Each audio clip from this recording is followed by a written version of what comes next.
वृत्ति ही तो सब कुछ होता है। हो सकता है तुम्हारे गोत्र गर्ग हो, गौतम हो, सांडिल्य हो, पर अब तुम्हारे कर्म क्या हैं, विचारधारा कैसी है, कर क्या रहे हो? क्या धर्म के साथ खड़े हो? धर्म के साथ खड़े होने का अर्थ है अपने ब्लिसफुलनेस के साथ खड़ा होना, अपने आनंद के लिए खड़ा होना, दुनिया के लिए नहीं। ये पाखंड करने की जरूरत नहीं है, दंभ करने की जरूरत नहीं है। हम राष्ट्र सेवा के लिए खड़े हैं, हम धर्म सेवा के लिए खड़े हैं, हम दुनिया की सेवा करें। अपनी सेवा तो कर लो ठीक से। अपनी सेवा तो हो नहीं रही है, बाल बच्चों की सेवा हो नहीं रही है, पत्नी की सेवा हो नहीं रही है, जो घर में जन्म लिए हैं उनकी सेवा ठीक से कर नहीं पा रहे हो। अपने तो बेकार हो गए हो, दिन में 10 टैबलेट खा रहे हो, डॉक्टर के पास साइको पेशेंट होके जा रहे हो। चले राष्ट्र का सेवा करने, दुनिया का सेवा करने, धर्म का सेवा करने, अपने समुदाय का सेवा करने, अपनी जाति की सेवा करने, अपने मजहब का सेवा करने, और खुद का सेवा नहीं कर पा रहे हो। ये दंभ है, यही तो पाखंड है। जिसका घर खुद अच्छा हो, आनंद हो, शांति हो, और आनंद और शांति का अर्थ ये नहीं कि पति तुम्हारे अनुकूल हो और पत्नी तुम्हारे अनुकूल हो और बेटा तुम्हारे अनुकूल हो और बेटी तुम्हारे अनुकूल हो और सास तुम्हारे अनुकूल हो और बहू तुम्हारे अनुकूल हो। इसका कोई अर्थ धर्म से नहीं है। सखूबाई की सास कितना उसके विपक्ष में खड़ी है, तुकाराम की पत्नी उनके विरोध में खड़ी हैं।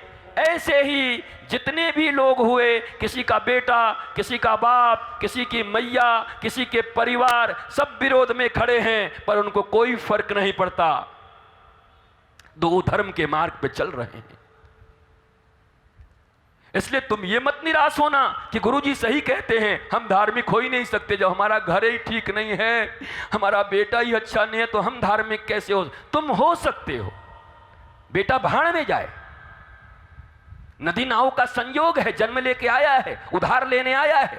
अगर शास्त्र पढ़े हो तो समझ लो, तुम्हारे पूर्व जन्मों में कोई ना कोई लेन देन बाकी है, सब पूर्ति करने आए हैं। तुम अपनी तरफ से उनको सद्विद्या दो, अपनी तरफ से कृष्ण की विद्या दो, कृष्ण की भक्ति दो, ज्ञान दो, वैराग्य दो। ये तुम्हारा काम है, पर वो बन ही जाए ये जरूरी नहीं है। इसके लिए तुम क्यों दुखी होते हो? गुरुजी कुछ ऐसा कर दीजिए कि हमारे पति भी भगत बन जाए। अरे मैया तू अपनी भक्ति कर। गुरुजी हमारी पत्नी बहुत विरोध में खड़ी है, कुछ ऐसा कर दीजिए चमत्कार। कोई चमत्कार नहीं होगा, तू लगा रहे अपने काम में, धर्म के काम में। आत्म कल्याण में लगे रहो। जीवात्मा बनकर आए हो अपने मंगल और अपने कल्याण के लिए। यहां साथ मिला है, साथ खत्म भी हो जाएगा। एक्सीडेंट हो जाएगा उनका अचानक, वो साथ नहीं रहेंगे तुम्हारे। उनकी किडनी अचानक खराब हो जाएगी, हार्ट अटैक हो जाएगा, तुम्हारे साथ रहने वाले नहीं हैं। इसलिए अपना ये 70 साल का जो जीवन तुम्हें मिला है, बी सेल्फिश, स्वार्थी बनो। कहते हैं हम स्वार्थी नहीं हैं, पक्के स्वार्थी बनो। स्व का अर्थ जान लेने का नाम ही है स्वार्थ। स्व, मैं कौन हूं, हु एम आई। यही वेद, वेदांत, ब्रह्म सूत्र का सिद्धांत है। मैं कौन हूं, जीव कौन है, जगत कौन है, परमात्मा कौन है। पर यह शुरुआत होगी मैं कौन हूं से। मैं कौन हूं, तो धर्म तो ये कहता है, शास्त्र तो ये कहता है। तुम बेकार ही पड़े हुए हो। भाई को ठीक कर दो, बहन को ठीक कर दो, माई को ठीक कर दो, बाप को ठीक कर दो, चाचा को ठीक कर दो, चाची को ठीक कर दो, पड़ोसी को ठीक कर दो, इसको ठीक कर दो। खुद ठीक हो जाओ, खुद आनंद में आ जाओ, मस्ती में रहो, गोविंद के साथ रहो।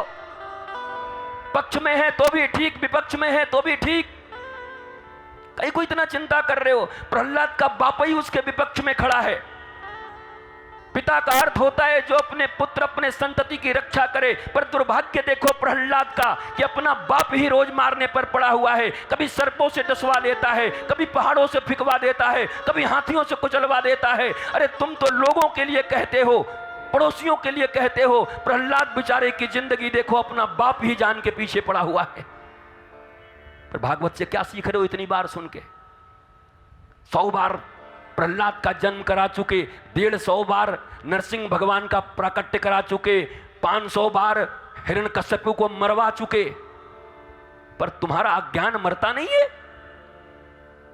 पांडालों में हिरण्यकश्यप खड़खड़ान है, खंभे में गड़गड़ान है, और सही 2 आदमी आए एक ऐसे बन करके, और एक आदमी लिया। अब महाराज कहां मारे तो प्लास्टिक के कुर्सी पर बिठा करके, तब तक लाइट चली गई। लाइट चली गई तो 15 मिनट तक बेचारे बैठे हुए नरसिंह, अब प्रहलाद कि फिर लाइट आवे तो फाड़ू इसको। क्या इसके लिए ये कथा है? लीला अलग देखो, कथा अलग सुनो। कथा में किसी चीज का विक्षेप नहीं होना चाहिए। अगर संगीत साथ दे तो बड़ी अच्छी बात, नहीं इसका भी ये बोरिया बिस्तर बन जाना चाहिए।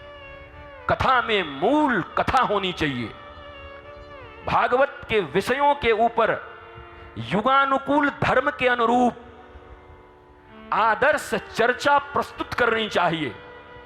वो भागवत का धर्म कायेन वाचा मनसेन्द्रियैवा बुद्ध्यात्मना वानुसृत स्वभावात् करोति यद्यत् सकलम परस्मै। अब इस वक्त में कैसे इसका प्रयोग करें? आज 2023 इस स्थिति में इन श्लोकों का प्रयोग जीवन में कहां कहां हो सकता है? गुरुदेव जरा अच्छे से बताइए। हमारे जीवन में, हमारे घर परिवार में, हमारे समाज में इन श्लोकों का प्रयोग कैसे हो सकता है, इसको बताइए। ये अर्थ है कथा का, ये अर्थ है भागवत का, ये अर्थ है धार्मिक चर्चाओं का।